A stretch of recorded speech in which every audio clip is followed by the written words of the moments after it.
Sometimes the person you hurt the most is the one quietly making your world a better place, and you don't even know it. Before we begin, tell me something that always fascinates me whenever these stories travel across the world. Where are you watching this video from? And what time is it where you are right now? Every city has its own sunrise, every town its own quiet evening. Yet stories about kindness somehow find their way to every corner of the world. Now, let me take you to a peaceful American neighborhood where one ordinary knock on a front door would awaken a past that neither of the people standing there was ready to face. The maple trees lining the sidewalk swayed gently beneath the warm glow of a late afternoon sun. Children laughed somewhere in the distance, sprinklers whispered across emerald lawns, and the neighborhood looked like the kind of place where nothing extraordinary ever happened. Marcus Bennett walked slowly along the sidewalk, carrying 2 reusable grocery bags, while his 9-year-old daughter, Lily, balanced a small paper sack filled with fresh bread and apples against her chest. "I can carry more, Dad," Lily said with a determined smile that always reminded Marcus of brighter days. He looked at her, his tired eyes softening. "You'll have plenty of time to carry the world someday. Today, just carry that smile." Lily giggled, tightening her grip on the bag as they reached a white cottage with blue shutters. Every Tuesday, every Thursday, and every Saturday, they came here. Not because anyone paid them, not because anyone expected them. They came because an elderly woman named Evelyn Harper had once needed help lifting a fallen flower pot, and Marcus had simply never stopped showing up afterward. Some weeks they brought groceries. Other days they fixed loose fence boards, trimmed roses, or simply shared coffee and conversation. Marcus never spoke about why helping Evelyn mattered to him. Lily had stopped asking long ago. She only knew that kindness was something her father practiced, not something he talked about. Marcus adjusted the grocery bags and climbed the 3 wooden steps leading to the front porch. The familiar wind chime danced softly overhead. Usually, before he could even knock twice, Evelyn would call from inside with a cheerful, "Coming, dear." But today, silence. Marcus frowned slightly. He glanced toward the living room window. The curtains were open, yet he couldn't see anyone moving inside. Lily looked up. "Maybe she's taking a nap." "Maybe," Marcus answered, though something felt different. He pressed the doorbell. A faint chime echoed through the house. Seconds stretched longer than they should have. Footsteps approached from inside. Not slow, careful footsteps like Evelyn's, but confident ones. The lock clicked. The door opened. Marcus froze. Standing in the doorway was Claire Whitmore. Her tailored ivory blazer, composed posture, and unmistakable face instantly pulled Marcus back to the worst day of his professional life. For a brief moment, neither of them spoke. Claire's blue eyes widened with unmistakable shock. Marcus felt every memory he had buried rush back at once, yet his expression barely changed. Lily looked from her father to the elegant stranger, sensing a silence too heavy for a child to understand. Claire's lips parted slightly, as if searching for words that refused to come. The grocery bag in Marcus's hand suddenly felt heavier than anything he had carried in months. Behind Claire, the familiar voice of Evelyn floated gently from inside the house. "Marcus, is that you, dear?" The warmth in the elderly woman's voice contrasted painfully with the frozen tension standing at her front door. Claire slowly looked from Marcus to Lily, then down at the groceries in their hands. Confusion flickered across her face, followed by something even more unsettling, recognition. And in that quiet suburban doorway, beneath the fading afternoon light, 2 lives that had once collided in a cold corporate office unexpectedly met again in the last place either of them could have imagined. Marcus Bennett had learned long ago that a man's life could change in the space between one sentence and the next. Standing on Evelyn Harper's porch, staring into Claire Whitmore's stunned blue eyes, he felt the past pressing against his chest with a weight he thought he had already buried. Yet he simply nodded politely. "Good afternoon," he said, his voice calm enough to hide the storm inside him. Claire opened her mouth, but no words came. Before either of them could speak again, Evelyn called from the living room. "Please don't keep them standing outside, Claire. Marcus and Lily are family here." The word family echoed strangely in Claire's mind. She stepped aside without thinking, allowing Marcus and Lily to enter the house. As Marcus walked past her, the scent of fresh coffee drifting through the hallway pulled Claire into a memory she had spent months refusing to revisit. 8 months earlier, Whitmore Industries had celebrated another record-breaking quarter. The headquarters tower overlooked downtown Chicago like a monument to success. Employees hurried through polished marble corridors carrying laptops, reports, and impossible deadlines. Marcus Bennett had once walked those same halls with quiet confidence. He wasn't loud. He wasn't political. He never chased attention. His reputation had been built the old-fashioned way, by solving problems, mentoring younger employees, and delivering results without asking for recognition. His team respected him because he never asked anyone to do work he wouldn't do himself. Every Friday afternoon, he hurried home instead of joining executives for expensive dinners because Lily always waited by the apartment window, watching for his old blue pickup truck. To Marcus, success was measured by whether his daughter smiled when he opened the front door. Unknown to him, another battle was unfolding inside the executive offices.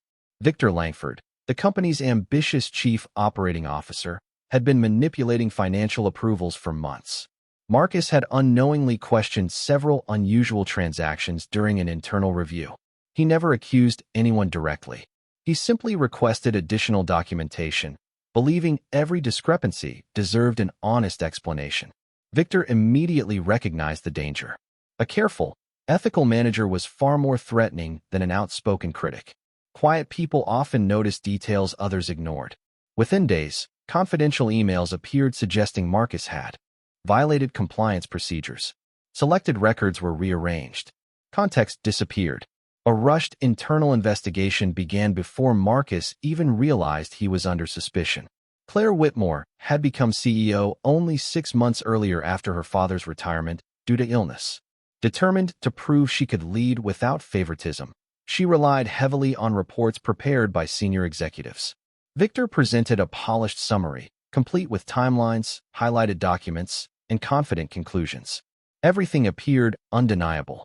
Claire studied the file late into the evening, believing difficult leadership required difficult decisions. The following morning, Marcus entered the executive conference room expecting to discuss quarterly performance targets. Instead, Claire sat across the table with human resources beside her. The room felt colder than the winter wind outside. Marcus, Claire began carefully. Our investigation found serious violations of company policy. Marcus blinked once, convinced there had been some mistake. There must be missing information, he answered quietly. Then help me understand it. Claire glanced down at the report before her. The evidence has already been verified.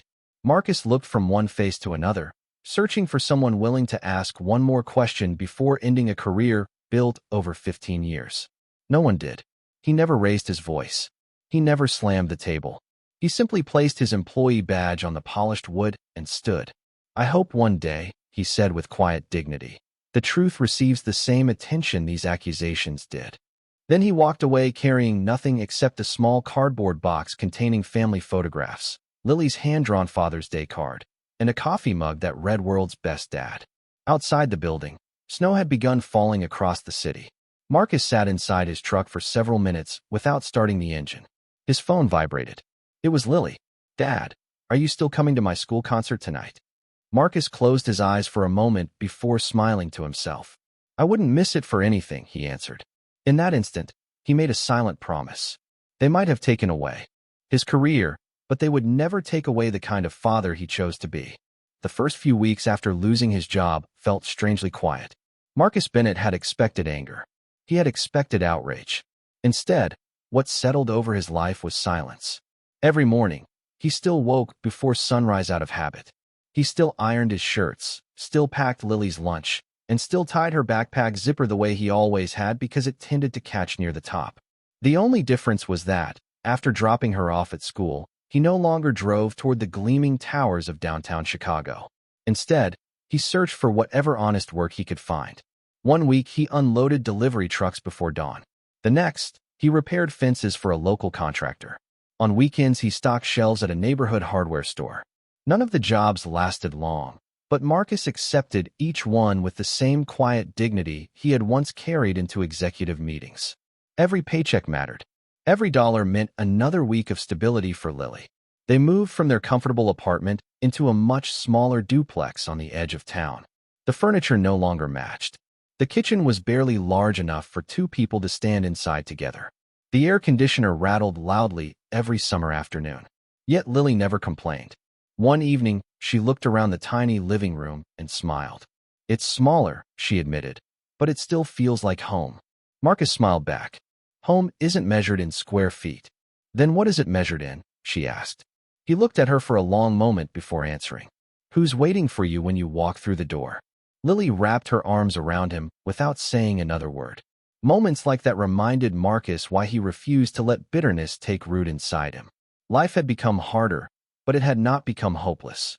Several months later, on an unusually windy Saturday afternoon, Marcus and Lily were walking home from the grocery store when they noticed an elderly woman struggling near the sidewalk across the street. A heavy ceramic flower pot had tipped over, spilling dark soil across the path. The woman knelt awkwardly, trying to lift the shattered pieces despite the obvious pain in her hands. Marcus immediately crossed the street. "Ma'am, please don't strain yourself," he said gently. "We've got this."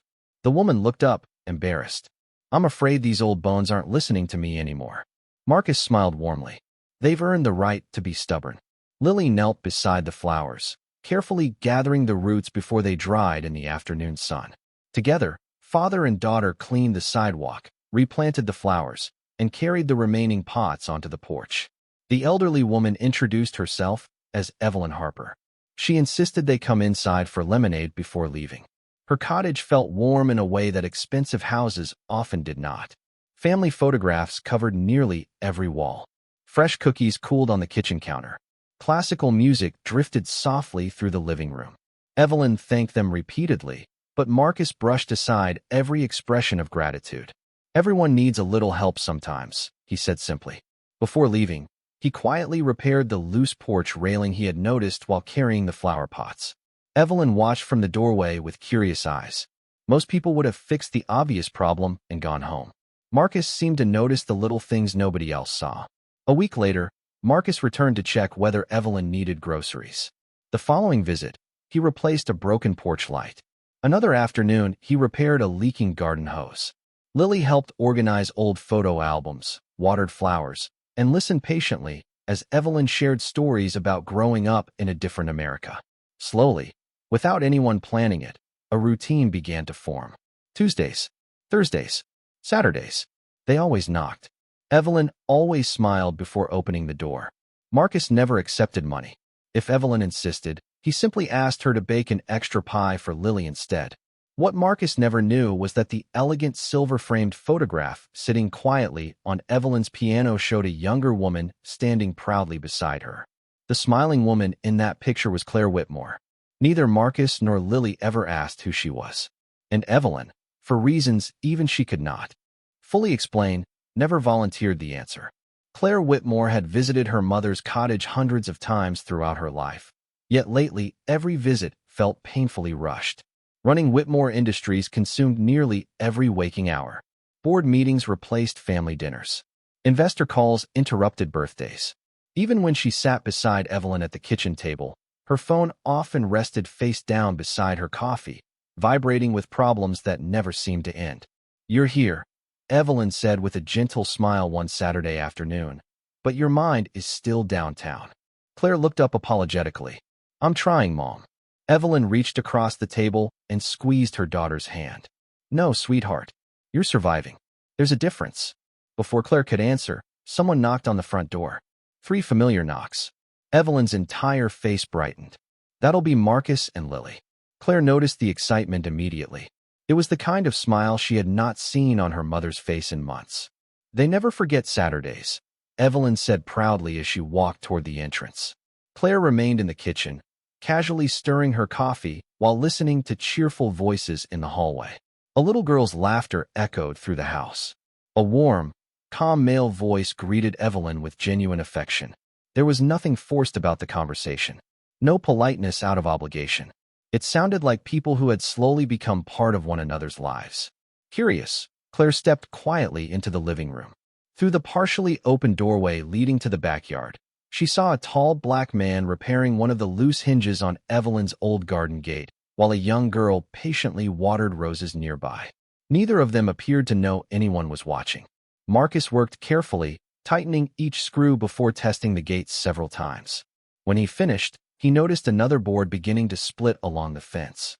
Without mentioning it, he picked up his hammer and repaired that too. Lily, meanwhile, knelt beside Evelyn's flower beds, removing weeds one by one while listening to another story from the elderly woman. Your father always fixes things nobody asks him to fix, Evelyn said warmly. Lily smiled without looking up. He says if you already have the tools in your hands, you might as well leave the place better than you found it. Claire felt something unexpectedly stir inside her. Most people were generous when someone was watching. These two behaved exactly the same when they believed nobody noticed. After Marcus finished the repairs, Evelyn insisted everyone come inside for homemade peach pie. The afternoon drifted by with easy conversation. Marcus laughed at Evelyn's old stories. Lily proudly showed drawings she had made for school. Claire listened more than she spoke. She found herself studying Marcus without understanding why he seemed so strangely familiar. His voice, his posture, the quiet confidence with which he carried himself, they awakened fragments of memories she could not quite place. Before leaving, Marcus carried several heavy storage boxes from Evelyn's basement to the garage. He refused every offer of payment. Please, Evelyn protested. At least let me pay for the supplies. Marcus smiled. You already have. Evelyn frowned playfully. How? Marcus glanced toward Lily, who was hugging Evelyn goodbye. She gets to grow up believing kindness is normal. Silence settled softly across the room. Even Claire found herself unable to answer that. After Marcus and Lily disappeared down the sidewalk, Evelyn watched them through the front window until they turned the corner. He does that every week, she said quietly. No matter the weather. Claire walked toward the piano absent-mindedly. As she rested her fingers on its polished surface, her eyes drifted to a framed family photograph sitting beside an old clock. She remembered placing that picture there years ago. Then another memory surfaced, Marcus standing inside a conference room, calmly placing his employee badge on the table before walking away forever. Claire's breathing slowed. She looked back toward the window where Marcus had just disappeared. The same steady walk, the same quiet dignity. Suddenly, the face she had been trying to remember became painfully clear. Her coffee cup slipped slightly in her hand. Mom, she whispered. What did you say his last name was? Evelyn smiled, unaware that anything had changed. Bennett, she answered. Marcus Bennett. The room seemed to fall completely silent. Claire felt her heartbeat quicken as a wave of disbelief washed over her. The man who had spent months caring for her mother was the very man she had personally fired. Claire Whitmore barely slept that night. Long after leaving her mother's cottage, she remained seated alone in the living room of her downtown penthouse, staring through the floor-to-ceiling windows at the Chicago skyline. Thousands of lights shimmered across the city below, but they brought her no comfort. Every time she closed her eyes, she saw Marcus Bennett standing quietly on Evelyn's porch with grocery bags in his hands. There had been no bitterness in his face, no accusation, no resentment. Only the same calm dignity she remembered from the conference room months earlier. Somehow, that hurt far more than anger ever could. Shortly after sunrise, Claire arrived at Whitmore Industries earlier than anyone else. The executive floor was silent except for the distant hum of elevators and the soft glow of computer monitors coming to life. She carried only one folder into her office, the investigation file that had ended Marcus Bennett's career. For the first time since signing the termination documents, she opened it without assuming it was correct. She read every page slowly, every statement, every timeline, every financial record. At first glance, everything still appeared convincing. Yet the more carefully she looked, the more small inconsistencies emerged. Witness signatures had been collected unusually quickly. Supporting documents referenced files that were no longer attached. Timestamps on several internal reports differed by only seconds despite supposedly originating from different departments. Tiny details, easy to overlook, impossible to ignore once noticed. Claire picked up her phone. Daniel, could you come to my office? 10 minutes later, Daniel Brooks, the company's senior legal counsel, entered carrying his tablet. Daniel had built his reputation on one principle: never defend a decision, simply because it had already been made. Claire slid the folder across her desk. I need you to review this from the beginning. Daniel looked surprised. Marcus Bennett? Claire nodded. Pretend you've never seen it before. For the next 2 hours, neither of them spoke very much. Daniel compared archived emails against server backups. He requested digital audit logs from information security. He cross-checked approval records with human resources documentation. Gradually, the room grew quieter. Not because there was less to discuss, but because the evidence was beginning to tell a very different story. Finally, Daniel removed his glasses and leaned back in his chair. "Claire," he said carefully, "something isn't right." She looked up immediately. "How bad?" Daniel turned his tablet toward her. Several compliance emails were forwarded through an administrator account after their original creation dates. Claire frowned. Meaning someone had elevated access to alter routing history. He opened another report. These security camera archives covering the finance department. He paused. There's a 12-minute gap on the exact day Marcus supposedly removed confidential files. Claire felt her pulse quicken. A system failure? Daniel slowly shook his head. No maintenance record. No outage report. Just missing footage. They continued digging deeper. Expense approvals carried identical metadata despite supposedly being submitted from different offices. Internal interview notes had been summarized by a manager who had never attended the meetings. Several witnesses quoted in the investigation later admitted they had signed documents without reading the complete statements. Individually, each inconsistency might have meant nothing. Together, they formed the outline of something far more disturbing. Daniel opened one final organizational chart and quietly placed his finger on a single name. Every altered approval, he said. Every missing document. Every edited workflow. They all passed through one executive office. Claire already knew the answer before he spoke it aloud. Victor Langford. The room fell silent. Memories flooded back with painful clarity. Victor insisting the investigation move quickly. Victor recommending immediate termination before outside auditors became involved. Victor assuring her the evidence was overwhelming. Claire slowly closed the file. For months, she had believed she had acted decisively to protect the company. Now she was forced to confront a far more painful possibility. She had not protected Whitmore Industries at all. She had become the final instrument in an innocent man's downfall. Outside her office window, employees hurried into work as another ordinary business day began. Inside, Claire Whitmore understood that the hardest decision of her career was no longer firing Marcus Bennett. It was finding the courage to uncover the truth, no matter where it led, no matter who it destroyed, and no matter what it revealed about her own failure to question the evidence when it mattered most. 3 days passed before Claire Whitmore gathered the courage to drive back to her mother's cottage. During those 72 hours, the investigation inside Whitmore Industries had expanded quietly behind closed doors. Daniel Brooks had assembled a small legal team sworn to absolute confidentiality. Digital forensic specialists recovered deleted server logs. Internal auditors reopened financial records that had been marked as resolved months earlier. Every layer they uncovered revealed another carefully hidden deception. Victor Langford had not simply manipulated evidence against Marcus Bennett. He had built an entire system that depended on honest employees being removed before they noticed the truth. Yet despite everything Claire had learned, none of it answered the question that weighed most heavily on her heart. Why had Marcus continued helping Evelyn after discovering who she was? Late Saturday afternoon, Claire parked outside the familiar white cottage. Through the front window, she saw Lily laughing while decorating sugar cookies with Evelyn at the kitchen table. Marcus was outside trimming the rose bushes, carefully gathering fallen branches into a small pile. He looked exactly as he always did. Focused, patient, and completely unaware that his entire world was about to shift again. Claire stepped out of her car, but hesitated before closing the door. For the first time since becoming CEO, she felt genuinely afraid of a conversation. Not because Marcus might yell at her. Somehow she already knew he wouldn't. She feared the quiet disappointment she might see in his eyes. Marcus noticed her approaching and set the gardening shears aside. "Good afternoon, Ms. Whitmore," he said politely. Claire stopped several feet away. "Please, call me Claire." Marcus offered a respectful nod, but said nothing else. The silence stretched between them. Finally, Claire took a slow breath. "Could we talk?" Marcus glanced toward the kitchen window where Lily and Evelyn continued laughing together. Of course. They walked slowly through the backyard toward an old wooden bench beneath a large oak tree.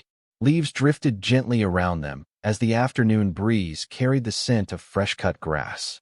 Neither spoke immediately. Claire folded her hands together, searching for words that suddenly felt impossibly small. "I know who you are," she finally whispered. Marcus looked at her calmly. "I assumed you remembered." She lowered her eyes. "I should have remembered much sooner." Another quiet moment passed before she continued. "I've reopened your case." Marcus remained still.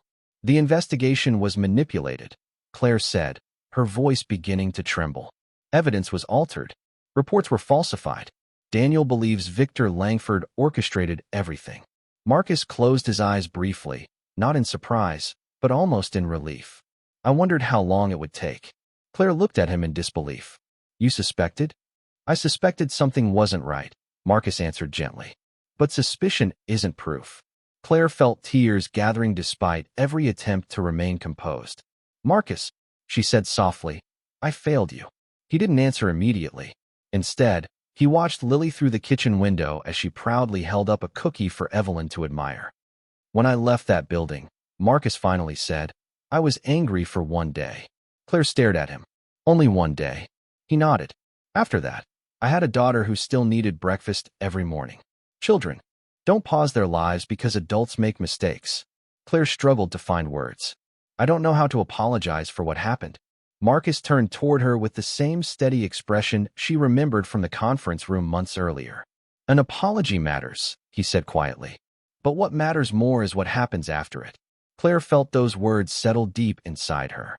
There was no accusation, no demand for revenge, only an invitation to choose integrity now, even if she had failed to choose it before.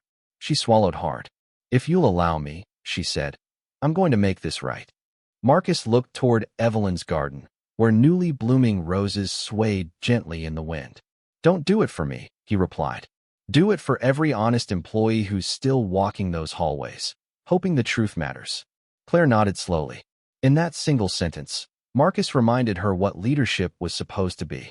As they stood to return to the house, neither of them noticed a black luxury sedan parked quietly across the street.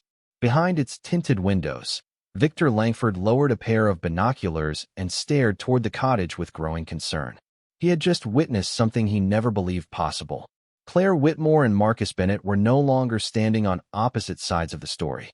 Victor Langford had spent 20 years climbing corporate ladders by believing one simple rule: control the story before anyone else could tell it.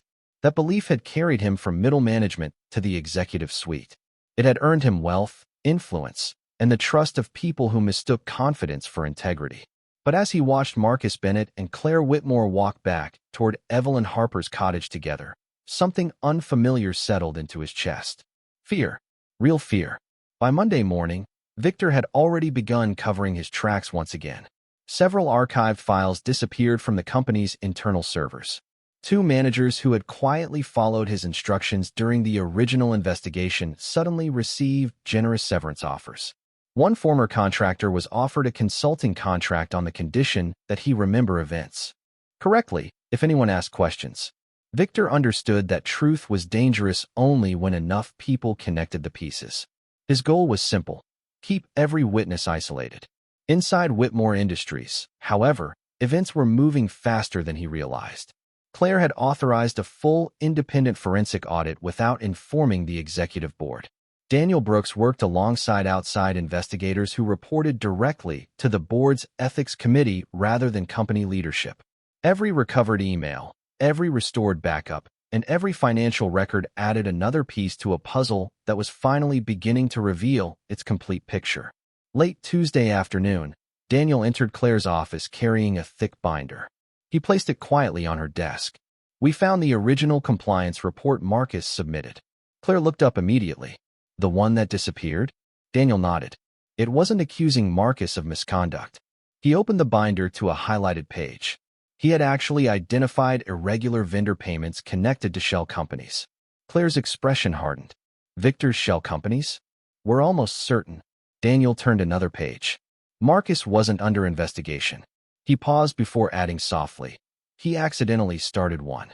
Claire closed her eyes. The full truth finally became painfully clear. Marcus had never threatened the company. He had threatened corruption hiding inside it.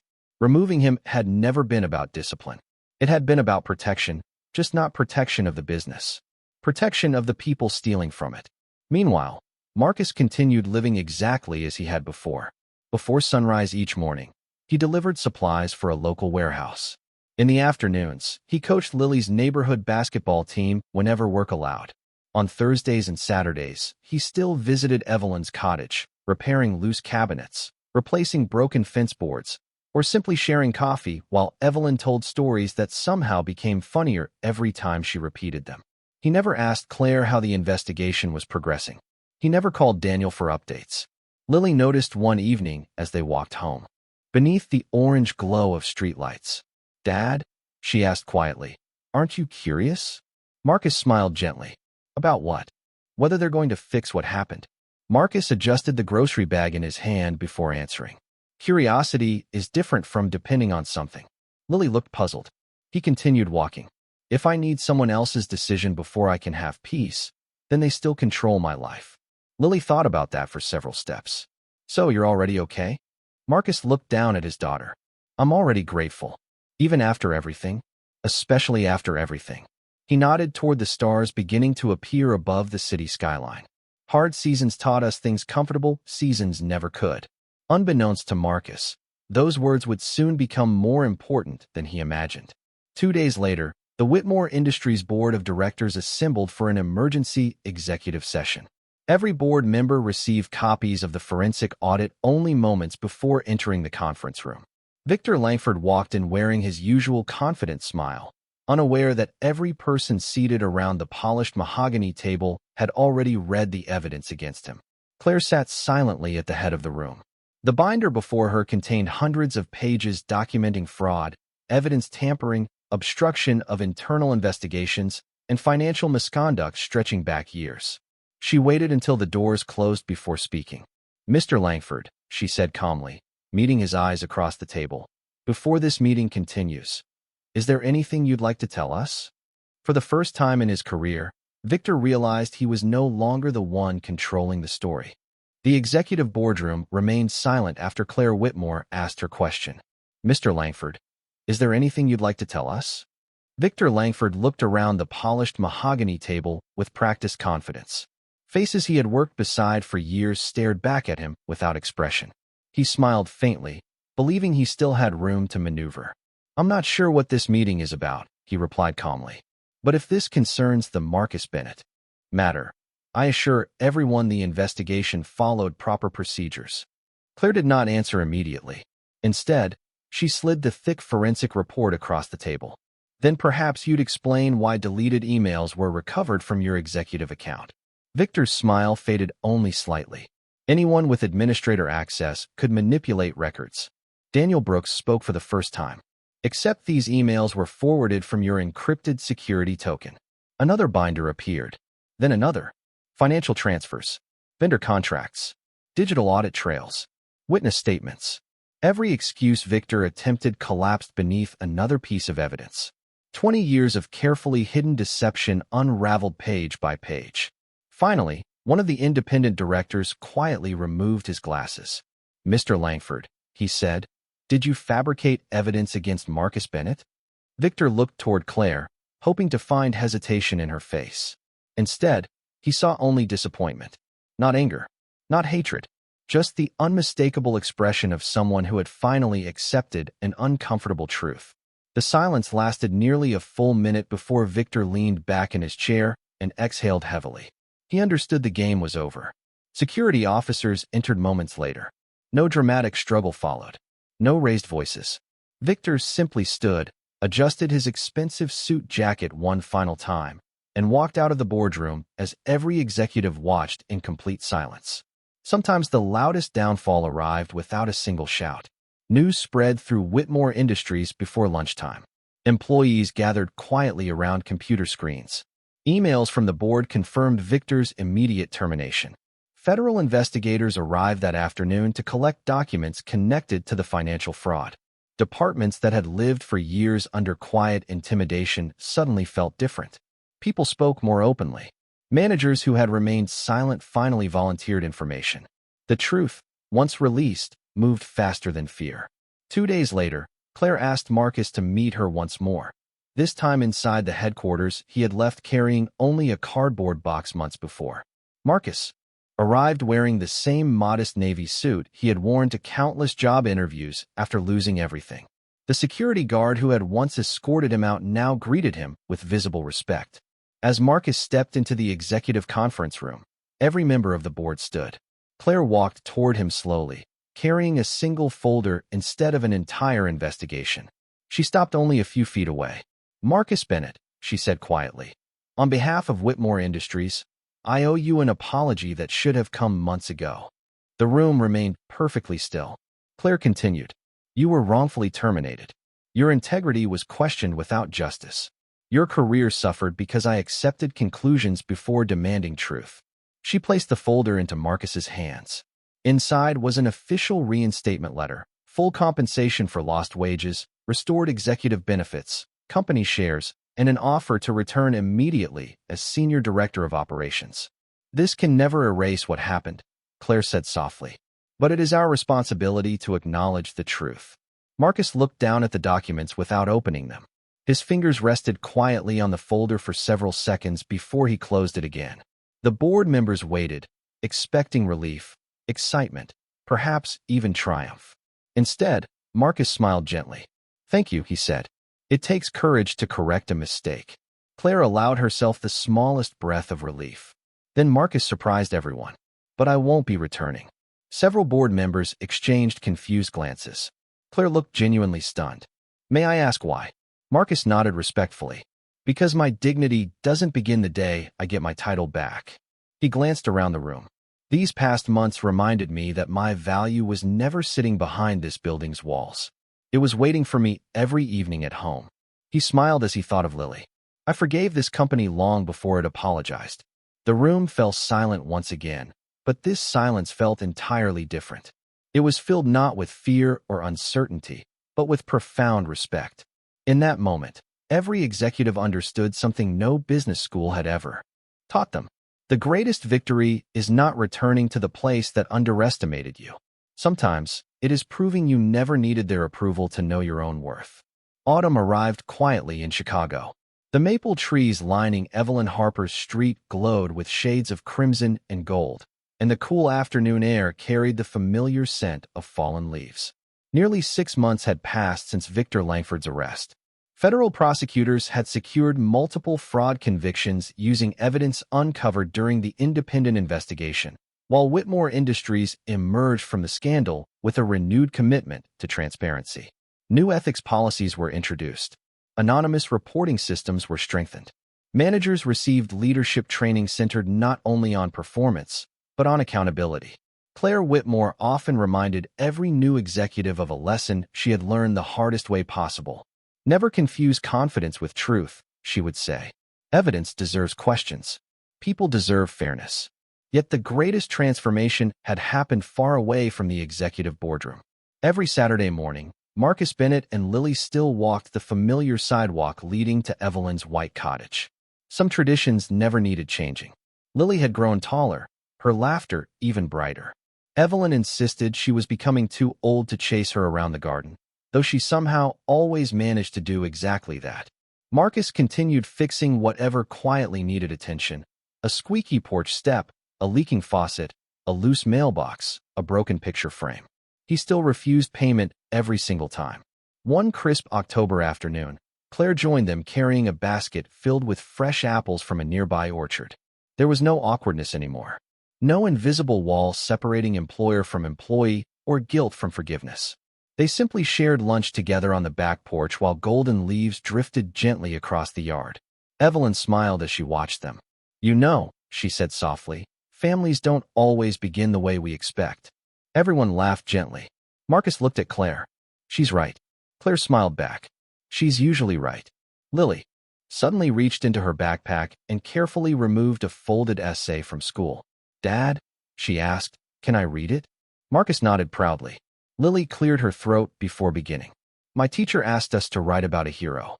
She looked at the page for only a moment before lifting her eyes toward her father. "Some heroes wear uniforms. Some save people they don't know. My hero makes pancakes before school, even when he's tired. He fixes broken things without being asked. He says kindness isn't something you earn after life becomes fair. It's something you choose before it does." He taught me that losing your job isn't the same as losing your character. My hero is my dad. By the time she finished reading, no one spoke. Claire quietly wiped a tear from the corner of her eye. Evelyn reached across the table and gently squeezed Marcus's hand.